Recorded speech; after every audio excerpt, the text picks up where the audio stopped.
എപ്പോഴും പറയുന്നൊരു general complaint ആണ് കഫക്കെട്ട് എന്ന് പറയുന്നത്. ഇതിന് പ്രായവ്യത്യാസമില്ലാതെ ചെറിയ കുട്ടികൾ മുതൽ പ്രായവർ വരെ എല്ലാവരും പറഞ്ഞൊരു കാര്യമാണ്. അപ്പോൾ എത്ര മെഡിസിൻസ് എടുത്താലും ഇതിനൊരു മാറ്റവും ഇല്ല, എന്തൊക്കെ ചെയ്തിട്ടും ഇതും കൂടെ കുറയുന്നില്ല, അതുപോലെ എവിടെ നിന്നാണ് ഇതിന് മാത്രം കഫം വരുന്നത്, ഇങ്ങനെയൊക്കെയാണ് എല്ലാവരും ജനറലി ചോദിക്കാറുള്ളത്. ഇതിന് എന്തൊക്കെ ചെയ്യാം, എന്തൊക്കെയാണ് ഇതിൻ്റെ ഒരു റൂട്ട് കോസ് കാര്യങ്ങളൊക്കെയാണ് നമ്മൾ ഇന്നത്തെ വീഡിയോയിൽ ഡിസ്കസ് ചെയ്യാൻ പോകുന്നത്. ഞാൻ doctor Arya, naturopathic physician, Q&B health care. കഫക്കെട്ട് അല്ലെങ്കിൽ കഫ് എന്ന് പറയുന്നത് മ്യൂക്കസ്. ഇത് എവിടെ നിന്നാണ് വരുന്നത് നമുക്കറിയാം. മ്യൂക്കസ് മെംബ്രെയിൻ നമ്മുടെ ശരീരത്തിൽ മൂക്ക് തൊട്ട് വായ അതുപോലെ ത്രോട്ട് എല്ലാ ഇൻറ്റേർണൽ ഓർഗൻസിനും എല്ലാത്തിനും പ്രൊട്ടക്റ്റ് ചെയ്യുന്ന ഒരു ലെയറാണ് മ്യൂക്കസ് മെംബ്രെയിൻ എന്ന് പറയുന്നത്. അപ്പോൾ ഇതിനെ ട്രിഗർ ചെയ്യുന്ന എന്തെങ്കിലും ഒരു ഫാക്ടേഴ്സ്, അതായത് എന്തെങ്കിലും ബാക്ടീരിയാസോ അല്ലെങ്കിൽ ആൻറ്റിബോഡീസ് എന്തെങ്കിലും വരിക, അതുപോലെ എന്തെങ്കിലും ഡസ്റ്റ് പാർട്ടിക്കിൾസ് ഒക്കെ വരുമ്പം നമുക്ക് ഇതിനുള്ള പ്രതിരോധ കോശങ്ങൾ പ്രൊഡ്യൂസ് ചെയ്യുന്നൊരു ബൈ പ്രൊഡക്റ്റാണ് കഫം എന്ന് പറയുന്നത്. അതിനെ ബോഡി പുറന്തള്ളുന്നതാണ് പൊതുവേ ചെയ്യാറുള്ളത്. ഇത് പുറന്തള്ളാതെ കെട്ടി നിൽക്കുന്ന ഒരു സാഹചര്യമാണ് നമുക്ക് കഫക്കെട്ട് എന്ന് പറയുന്നത്. ജനറലി ഇത് കാണുന്നത് മൂക്കിൽ, തൊണ്ട, അതുപോലെ നമ്മുടെ വയറ്, ഇങ്ങനത്തെ റീജിയൻസിലൊക്കെയാണ് നമുക്ക് പൊതുവേ കഫം കെട്ടിക്കിടന്ന് കാണാറുള്ളത്. അപ്പോൾ എന്തൊക്കെയാണ് ഇതിൻ്റെ കാരണങ്ങൾ നമുക്ക് നോക്കാം. ഒന്നാമതായിട്ട് പറയുകയാണെങ്കിൽ ഹെറിഡിറ്ററി, അല്ലെങ്കിൽ നമ്മുടെ പാരൻസ്, അച്ഛനും അമ്മയ്ക്ക് ആർക്കെങ്കിലും ഇത് റിലേറ്റഡ് ആയിട്ട് എന്താ പറയുക സൈനസൈറ്റിസ് പോലെ, വിട്ടുമാറാത്ത ചുമ പോലെ, കഫക്കെട്ട്, അതുപോലെ നമുക്ക് ഇങ്ങനെ ഇടയ്ക്കിടയ്ക്ക് ഇങ്ങനെ ബ്രീത്തിങ് ഇഷ്യൂസൊക്കെ വരും, ഇങ്ങനെയുള്ള ഹിസ്റ്ററീസൊക്കെ ഉണ്ടെങ്കിൽ നമുക്ക് ഇതിനുള്ളൊരു ടെൻഡൻസി ഉണ്ട്, അതായത് നിങ്ങൾക്കും വരാനുള്ളൊരു ടെൻഡൻസി ഉണ്ട്. അപ്പം ഒരു എന്തെങ്കിലും ഒരു ട്രിഗറിങ് ഫാക്ടർ അല്ലെങ്കിൽ ഒരു പ്രായം കഴിഞ്ഞാലൊക്കെ നമുക്കിത് ഒരു ട്രിഗറിങ് ഫാക്ടേഴ്സൊക്കെ വന്നു കഴിഞ്ഞാൽ നമുക്ക് ഇതൊരു പുറന്തള്ളാനും ഈ ഒരു കണ്ടീഷൻ വരാനും ഒക്കെ ഒരു സാഹചര്യമാണ്. ഒരു 40 വയസ്സ് കഴിഞ്ഞാലൊക്കെ പൊതുവേ ഇങ്ങനത്തെ ഒരു ഹെറിഡിറ്ററി ഒരു ഹിസ്റ്ററി ഉള്ള ആൾക്കാർക്ക് പൊതുവേ ഒരു 40 വയസ്സോ കഴിഞ്ഞാൽ ഇങ്ങനെ ആസ്മ പോലുള്ള കണ്ടീഷൻസൊക്കെ പൊതുവേ കാണാറാണ് പതിവ്. രണ്ടാമത് പറയുകയാണെങ്കിൽ ചില ഫുഡ് ഐറ്റംസ്. ഈ ഫുഡ് ഐറ്റംസ് നമ്മളിപ്പം ഭക്ഷണം കഴിക്കുന്നത് ഡയറക്റ്റ്ലി നമ്മൾ അതിനെ പോയിട്ട് നമുക്ക് ഇങ്ങനെ ഒരു കഫക്കെട്ട് വരണമെന്നല്ല പറയുന്നത്. ഇത് നമ്മുടെ എന്താ പറയുക ഈ ചില പദാർത്ഥങ്ങൾ ഇതിനെ ട്രിഗർ ചെയ്യും. അങ്ങനെയുള്ള ചില കാര്യങ്ങളാണ് പാല്, മിൽക്ക് ആൻഡ് മിൽക്ക് പ്രൊഡക്ട്സ്. ഇങ്ങനെയാണ് നമ്മൾ പൊതുവേ കഫക്കെട്ട് ഉണ്ടാക്കുന്ന ഒരു കാര്യമാണ് നമ്മൾ പറയാറുണ്ട്. അതുപോലെ ചില പ്രോട്ടീൻസ്, അതുപോലെ പുളിയുള്ള പഴങ്ങൾ, ഇതൊക്കെ ഒരു ട്രിഗറിങ് ഫാക്ടേഴ്സാണ് കഫം ഉണ്ടാക്കാനുള്ളത്. അടുത്തായി പറയുകയാണെങ്കിൽ എന്തെങ്കിലും ഡസ്റ്റ് അലർജി പോലുള്ള കാര്യങ്ങൾ, നമുക്ക് പെട്ടെന്ന് ഡസ്റ്റ് അലർജി ഒക്കെ ഉള്ള ആൾക്കാരാണെങ്കിൽ നമുക്ക് പൊതുവേ ഇതൊരു ട്രിഗറിങ് ഫാക്ടർ തന്നെയാണ്. അതായത് ഇത് നമുക്ക് കഫക്കെട്ട് പോലുള്ള ബുദ്ധിമുട്ടുകൾ ഉണ്ടാക്കാം. അടുത്തായി പറയുകയാണെങ്കിൽ എന്തെങ്കിലും വൈറൽ ഇൻഫെക്ഷൻസ് ഒക്കെ, ഇപ്പോൾ കൊറോണ പോലെ എക്സാമ്പിൾ പറയുകയാണെങ്കിൽ നമുക്കിപ്പോൾ അത് വന്നു കഴിഞ്ഞാൽ ഒരു 4-5 ദിവസമായിരിക്കും നമുക്ക് അതിൻ്റെ പനി അല്ലെങ്കിൽ തളർച്ച, ബുദ്ധിമുട്ടുകൾ കാര്യങ്ങളൊക്കെ ഉണ്ടാവുക. പക്ഷേ ഒരു 2 മന്ത്സോളം നമുക്ക് ഇതിൻ്റെ എന്താ പറയുക ഒരു ആഫ്റ്റർ ഇഫക്റ്റ് ആയിട്ട് ഈ കഫക്കെട്ടൊക്കെ നമുക്ക് ഫോളോഡ് ആയിട്ട് വരും. അത് 2 മാസത്തോളം കഴിഞ്ഞിട്ടായിരിക്കും നമുക്കത് മാറുക. അത് മെയിൻ കാരണം എന്താണെന്ന് വെച്ച് കഴിഞ്ഞാൽ നമ്മുടെ ഇമ്മ്യൂൺ സിസ്റ്റത്തിനെയാണ് അത് എഫക്റ്റ് ചെയ്യുന്നത്. അതുകൊണ്ടാണ് ഇങ്ങനൊരു സാഹചര്യത്തിൽ നമുക്കിത് വരുന്നത്. അടുത്തായി പറയുകയാണെങ്കിൽ അലർജി ടു സ്പെസിഫിക് കണ്ടീഷൻസ്. അതായത് നമ്മൾ രാവിലെ എണീക്കും, ചില ആൾക്കാർക്ക് നമുക്കറിയാം രാവിലെ എണീറ്റ് കഴിഞ്ഞാൽ വിട്ടുമാറാണ് കുറേ നേരം അവർ തുമ്മിക്കൊണ്ടിരിക്കും, ഡെയിലി ഉള്ളൊരു റൊട്ടീനാണ്. ഇങ്ങനെയുള്ള സാഹചര്യമുള്ള ആൾക്കാർക്കും നമുക്ക് കഫക്കെട്ട് കാണാം. അതുമാത്രമല്ല അടുത്തായി പറയുകയാണെങ്കിൽ അലർജി ടു എന്തെങ്കിലും ഡ്രഗ്സ് കാര്യങ്ങളൊക്കെ, ലോങ് ടേം ആയിട്ട് നമ്മൾ എന്തെങ്കിലും ഡ്രഗ്സും കാര്യങ്ങളൊക്കെ എടുക്കുകയാണെങ്കിൽ, അല്ലെങ്കിൽ മെഡിസിൻസ് കാര്യങ്ങളൊക്കെ ലോങ് ടേം ആയി കൺസ്യൂം ചെയ്യുകയാണെങ്കിൽ നമുക്ക് ഇതുപോലുള്ള ബുദ്ധിമുട്ടുകൾ കാണാം.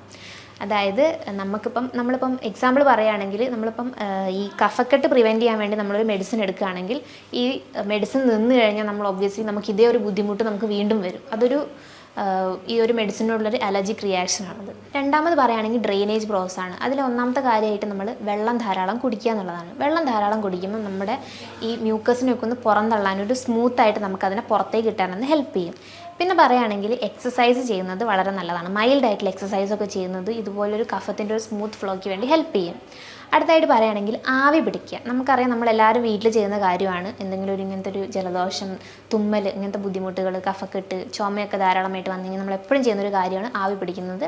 അതിപ്പോൾ നമുക്ക് എന്തെങ്കിലും തുളസിയിലയോ അല്ലെങ്കിൽ പനിക്കൂർക്കയുടെ ഇലയൊക്കെ വെച്ചിട്ട് നമുക്ക് ഇട്ടിട്ട് നമുക്കിതുപോലെ ആവി പിടിച്ചു കഴിഞ്ഞാൽ നമുക്കിതുപോലൊരു ഡ്രെയിനേജിനെ നമുക്ക് സ്മൂത്താക്കിയിട്ട് കൊണ്ടുവിടാൻ പറ്റും. ആവി പിടിക്കുമ്പോൾ തന്നെ മറ്റൊരു കാര്യമാണ് നമ്മുടെ മൈൽഡായിട്ടൊരു ബ്രീത്തിങ് എക്സസൈസ് ചെയ്യുക. ഒരു ഇൻഹലേഷൻ ആൻഡ് എക്സലേഷൻ പോലെ നമുക്കൊരു കാര്യം ചെയ്യുക. അതായത് നമ്മൾ ഡീപ്പായിട്ട് ഇൻഹേൽ ചെയ്തിട്ട് ഒന്ന് ഹോൾഡ് ചെയ്തിട്ട് ഫോഴ്സ്ഫുള്ളി നമ്മൾ വായക്കൂടി ഒന്ന് എക്സേൽ ചെയ്ത് വരുമ്പം നമുക്കൊരു ചുമ വരും. ഈ ചുമയിലൂടെ നമുക്ക് നമ്മുടെ ഒരു കഫം പുറന്തള്ളാനുള്ള ടെൻഡൻസി ഉണ്ടാക്കുന്നുണ്ട്. ഇതും നമ്മുടെ ഒരു ഡ്രെയിനേജ് പ്രോസസ്സിനെ ഹെൽപ്പ് ചെയ്യുന്നൊരു കാര്യമാണ്. അടുത്തായിട്ട് നമുക്ക് നാച്ചുറലായിട്ട് ഇതിനെ എങ്ങനെയൊക്കെ ഒന്ന് പ്രിവെൻറ്റ് ചെയ്യാൻ പറ്റും നമുക്ക് നോക്കാം. ഒന്നാമതായിട്ട് പറയുകയാണെങ്കിൽ പനിക്കൂർക്കയുടെ ഇല നമ്മൾ ചെറിയ ചൂടിലൊന്ന് തിളപ്പിക്കുക. അതായത് നമ്മൾ അതിൻ്റെ നീരെടുത്തിട്ട് ഒന്ന് ചെറിയ ചൂടിലൊന്ന് ഹീറ്റ് ചെയ്തിട്ട് കുറച്ച് തേനൊഴിച്ച് മിക്സ് ചെയ്ത് കുടിക്കുന്നത് കഫക്കെട്ട് ഒഴിവാക്കാൻ നല്ലതാണ്. അതുപോലെ തന്നെ ഒരു കാര്യമാണ് നമ്മുടെ പനിക്കൂർക്കയുടെ ഇല വാട്ടിയിട്ട് അതിന് നീരൊന്ന് പിഴിഞ്ഞെടുത്തിട്ട് നമ്മൾ അങ്ങനെ കൺസ്യൂം ചെയ്യുന്നതും നമ്മുടെ കഫം നേർപ്പിക്കാനൊരു ഹെൽപ്ഫുൾ ആയിട്ടൊരു കാര്യമാണ്. ഇത് കുട്ടികൾക്കൊക്കെ നമ്മൾ പൊതുവേ കൊടുക്കാറുള്ളൊരു കാര്യമാണ്. അതുപോലെ രണ്ടാമതായിട്ടുള്ളൊരു കാര്യം കർപ്പൂരം. കർപ്പൂരം നമ്മൾ വെളിച്ചെണ്ണേനകത്ത് ഒരു ടേബിൾ സ്പൂൺ ഒരു ടീസ്പൂൺ വെളിച്ചെണ്ണേനകത്ത് നമ്മൾ എടുത്തിട്ട് നന്നായിട്ട് ചൂടാക്കുമ്പം നന്നായിട്ടൊന്ന് അലിയിച്ചെടുക്കുക. ഈ അലിയിച്ചെടുത്തിട്ട് നന്നായി അത് അലിഞ്ഞതിന് ശേഷം നമ്മൾ നമ്മുടെ എക്സ്റ്റേണലി അത് അപ്ലൈ ചെയ്യാം. മൂക്കിൻ്റെ സൈഡിലോ തലയുടെ കഴുത്തിലോ ഒക്കെ നമുക്കൊന്ന് അപ്ലൈ ചെയ്യുന്നത് ഇതുപോലെ കഫം നേർപ്പിക്കാനൊരു നല്ല കാര്യമാണ്. അതുപോലെ നാച്ചുറൽ ഒരു കാര്യമാണ് നമ്മുടെ ആയുർവേദിക് മെഡിസിനാണ് രാസ്നാദി എന്ന് പറയുന്നത്. രാസ്നാദിപ്പൊടി ഇതുപോലെ നമുക്ക് ചെറുനാരങ്ങ നീര് ഇതുപോലെ ചെറിയ ചൂടിൽ ഒന്ന് പ്രിപ്പയർ ചെയ്തിട്ട് നമുക്ക് ഇതുപോലെ ഒന്ന് എക്സ്റ്റേണലി അപ്ലൈ ചെയ്യുക. ഒരു 10 to 15 മിനിറ്റ്സ് വെച്ചതിന് ശേഷം ഒന്ന് ഡ്രൈ ആയിട്ട് നമുക്ക് അതുപോലെ റിമൂവ് ചെയ്യുന്നത് പോലെ കഫം നേർപ്പിക്കാൻ നല്ലതാണ്. അടുത്തായി പറയുകയാണെങ്കിൽ ജലനീതി എന്ന് പറയുന്നൊരു പ്രൊസീജിയറാണ്. ജലനീതി പറയുമ്പം നമുക്ക് ഒരു ലൂക്ക് വാം വാട്ടർ, അതിന് സെപ്പറേറ്റ് ആയിട്ട് നമുക്കൊരു ജലനീതി ക്യാൻ ഉണ്ടാവും.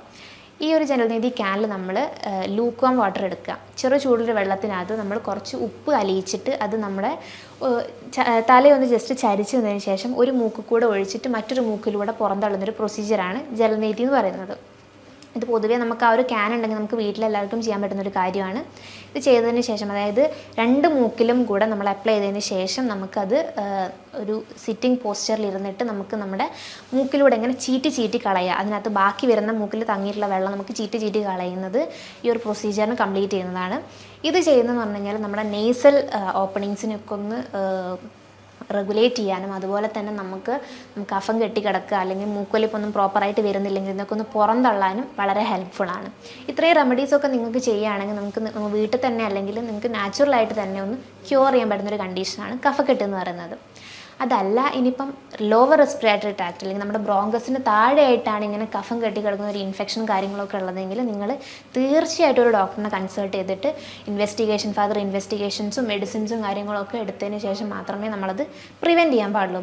കാര്യം എന്താണെന്ന് വെച്ച് കഴിഞ്ഞാൽ ഇത് നമ്മൾ ലോങ് ടേം ആയിട്ട് വെക്കുമ്പോൾ നമുക്ക് ഒരു ക്രോണിക് ആയിട്ടുള്ള ഇൻഫെക്ഷൻ, അതായത് ന്യൂമോണിയ പോലുള്ള ഇൻഫെക്ഷൻസൊക്കെ നമുക്ക് ഫർദർ വരാൻ വളരെ ഒരു കാരണമാകുന്നുണ്ട്. ഈ പറഞ്ഞ കാര്യങ്ങളിൽ എന്തെങ്കിലും സംശയങ്ങളോ കാര്യങ്ങളോ ഉണ്ടെങ്കിൽ നിങ്ങൾക്ക് താഴെ കാണുന്ന നമ്പറിൽ കോൺടാക്റ്റ് ചെയ്യുന്നതാണ്. Thank you.